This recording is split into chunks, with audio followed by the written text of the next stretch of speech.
I spend all this time on this not only because it's interesting to figure out how human beings emerged from primates, but also because I think a full teasing apart of how that happened will set up signposts for how we might find our way out of the nightmare of modernity.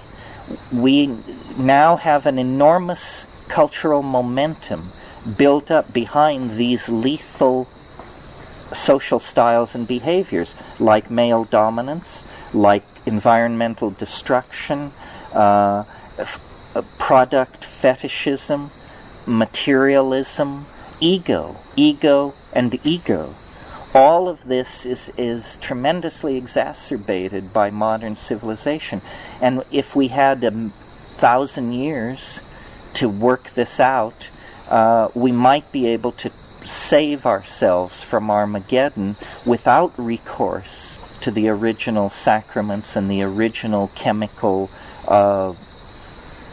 symbiosis. But given that we probably have 40 or 50 years, I think we need to think about the role these things played in early human development.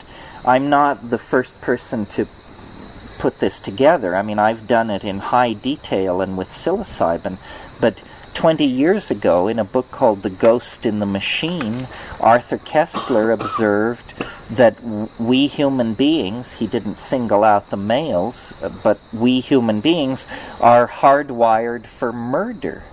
That's what we do best, is bash each other's brains out, and that was fine for the Middle Stone Age, but it's entirely inappropriate in a global society, and he suggested pharmacological intervention. I mean, he was thinking in terms of some kind of tranquilizer or something like that. I think we need to genuflect a little more deeply to the heights of human nature as well as to the depths. And I think it is very interesting that in 1953, the Watsons, exploring one of the last unexplored or very little contacted areas of the New World, came upon what they called the mushroom religion or the mushroom sacrament, but what in fact operationally was the body of Eros, sleeping since, metaphorically, the fall of Atlantis, sleeping there in the Mexican highlands.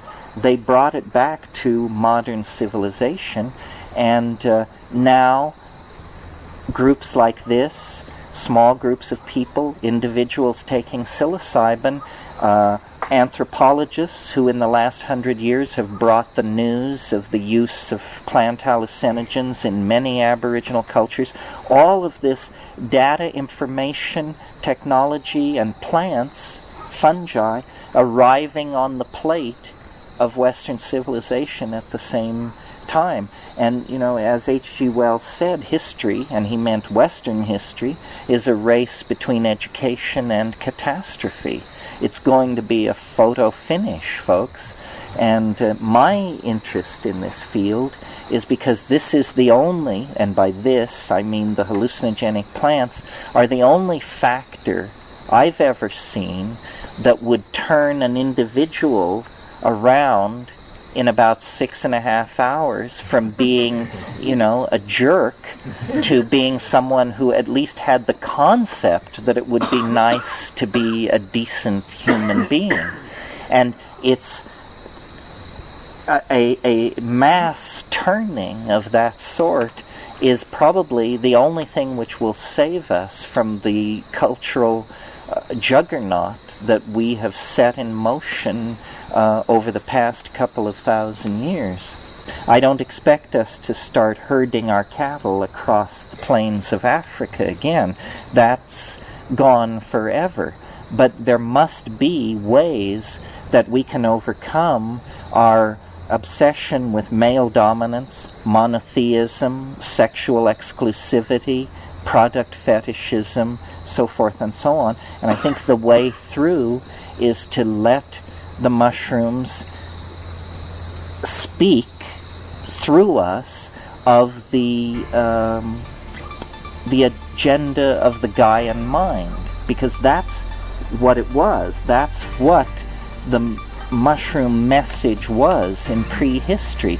It was a message of Gaian accommodation that allowed poetry, theater, humor, mathematics, human hope, human fear and disappointment to coexist with the larger concerns of the rest of the living earth in a relationship of dynamic respect rather than a relationship of rape, plunder, and mass destruction, which has characterized the monotheistic, monogamistic, scientific, phonetic alphabet-driven, dysfunctional civilizations that arose once the connection with the mushroom was broken.